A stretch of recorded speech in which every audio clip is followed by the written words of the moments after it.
Are you trying to achieve the ultimate power builder's goal, to be bigger, stronger, and better? Well, then you need the ultimate power builder's arm workout. Grow your arms, achieve the physique. Let's get started.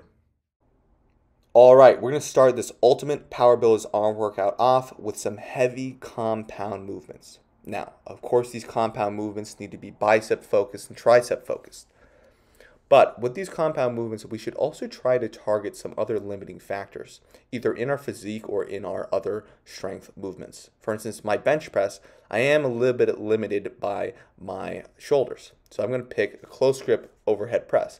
The close grip, of course, is going to be focusing on those triceps, but the overhead press component of it is going to be focused on those shoulders. If I really just cared about the tricep, I would probably do something more like a JM press. Now, for my bicep compound movement, I'm going to be doing a close grip chin-up. The chin-up is the most underutilized bicep focus exercise that there is. A lot of people think about pull-ups and chin-ups just lat. Yes, the lat is involved. Yes, the lat can be the prime mover in the movement. But if we're doing a bicep focused chin-up correctly, you're going to feel it a ton in that bicep, and those fibers are going to be very well activated. A lot of tension is going to go through that bicep, stimulating growth, stimulating strength gains. Now, when you're taking the grip for the chin-up, if I were to do more of a neutral grip, that would probably be more brachialis. A true supinated chin-up grip is going to be a lot more bicep, and a pronated close grip is going to be the brachioradialis. With this chin-up, and you can see here, my focus is just on that bicep, so I'm not worried about pulling my elbows back all the way. All I care about is closing the elbow joint, is bringing my bicep to my forearm, full flexion of that bicep. That is all I'm caring about today. Now we're going to move on to set 3 of my compound tricep exercise. With the beginning of your workout here, with these heavy with these heavy compound exercises for both the bicep and the tricep, sets are going to probably be between 3 and 5 sets, and between 3 and 8 reps, preferably heavier, between 3 and 6 reps. But sometimes, of course, if it's a very big volume phase, you might be going through just 8 reps, or if you're dealing with some kind of irritation with the heavier weight, of course, you're going to go a little bit higher reps. But typically speaking, we want to do low reps where we want to prioritize load here. There's 3 ways of building muscle. Muscular tension, that is the load that is going through the muscle. The muscular damage, that is like the eccentric phase of the lift. That's the thing you probably heard about, of the micro tears in the muscle fiber. That's one component of 3. And then, of course, we have like the pump, or the metabolic stimulus that we get in the pump. But muscular tension is going to be the most important one. We should really be targeting all 3, but of course, muscular tension is maybe top priority here. So when I am doing the chin-up, look here, my elbows, I'm really rotating them in, so it's supinated, really rotating them in, and I'm trying to bring my elbows together during the movement. And again, like I said, my goal here is just to touch my bicep to my forearm, to go through the full range of motion for my bicep, not necessarily the full range of motion for my lat, because again, this is an arm-focused day, right? Other exercises you could do for probably the bicep is lat pull downs, or maybe something a little heavier like an easy bar curl, possibly a cheat curl too. That will kind of be a little bit more of that compound heavy work. After your heavy compound sets, again 3 to 5 reps, between 3 and 8. 3 and 5 sets, between 3 and 8 reps. We're going to move down to supersetting some heavy arm movements. Now, what I mean by heavy is, of course, it's going to be more direct, right? This is a very direct tricep exercise here, cable pushdowns, but I'm still able to move a lot of weight here. So I'm able to put a lot of tension through that muscle and stimulate growth, stimulate strength. Same thing goes with the next exercise, which is going to be dumbbell curls, right? I'm able to move load here. Of course, we want to use good technique, because good technique allows us to put that tension into the bicep. A lot of people wonder, like, why don't we just, ego lift all the time and things like that. There's a time and place for ego lifting, but the reason we care about technique, other than avoiding injury, it's also to make sure that we're putting the tension of the movement into the muscle and not putting the tension of the movement into other muscles or into that joint. Now you can see here I use a little bit of body English, but that's totally okay because again, we also want to be moving weight here. The tension is the most important aspect. Control it on the way down so I get a nice eccentric stimulus too. And we're sets and reps wise, we're probably going to do 3 to 4 sets between 8 and 12 reps.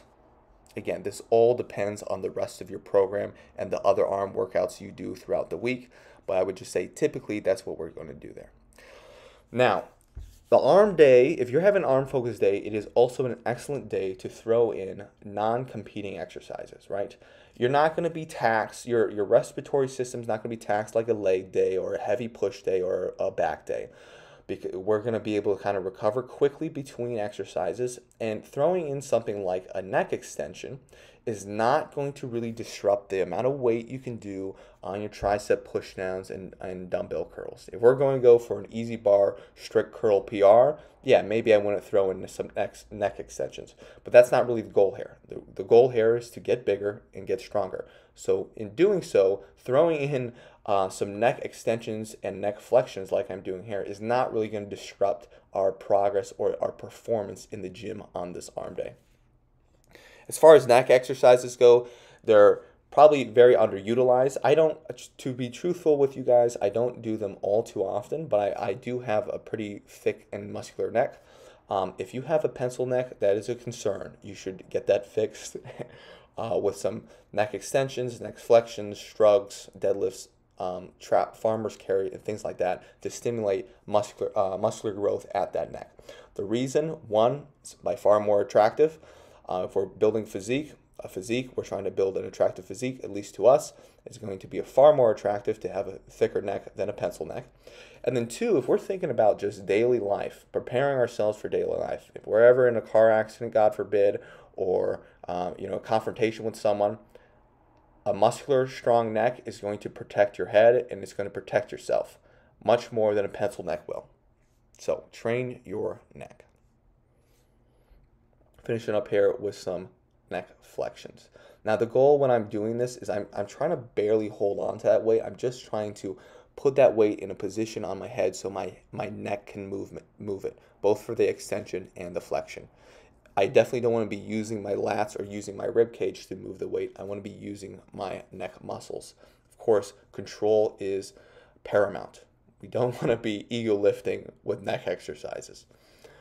All right, now we're going to move on to some lighter bicep and tricep focused movements. This is probably the most stretched position you can get with the bicep. The stretched position with the bicep is going to be an in extension right there and pronation, right? Because what does the bicep do? It flexes the shoulder a little bit and it supinates. So if it flexes and supinates at the end range of motion, at the beginning range of motion, or the stretch range of motion, the stretch position of the exercise, that's where we should be doing the opposite, pronation and extension, right? Focusing on getting the blood in there, focusing on the pump with these exercises. Probably again 3 to 4 sets between 12 to 20 reps. Now, I don't know if I mentioned this early in the workout, but I performed this about 2 days after my big meet, so I was pretty beat up and sore, but I just wanted to go in there, and I'll be honest with you, this is more of a recovery session than like a push session. So of course, when we're training, we want to get closer to failure. We should be at least within 3 reps of failure. Now for my tricep exercise, I did this overhead, double overhead tricep extension, or basically like a katana extension.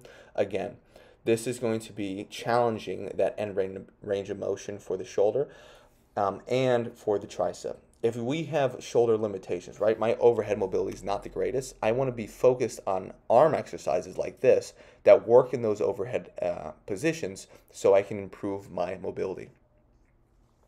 Then finishing up the workout here with some other non-competing exercises. So I supersetted those two exercises with some side neck lateral extensions.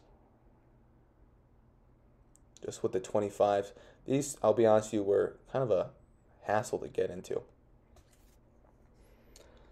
As I get into that position, just a real quick review. So those heavy compound movements that are focused on our bicep and tricep, 3 to 5 sets between 3 and 8 reps. The heavy, more direct isolation movements, probably 3 to 4 sets between 8 and 12 reps. And then the lighter pump focus movements were going to be more between 3 and 4 sets between 12 and 20 reps. Muscular growth, hypertrophy happens between rep ranges of 3 to 30. So we have a lot of room to play with. And of course, these are just suggestions and not rules. That's why working with a coach or making sure that we're able to really pay attention to the program is so important, because the slight adjustments can be made to help optimize. These lateral extensions, the lateral flexions on the neck, I don't typically do these, but they felt great. And I could probably do a little bit better control, but again, like I said, because I don't typically do these were a little bit of a new movement for me.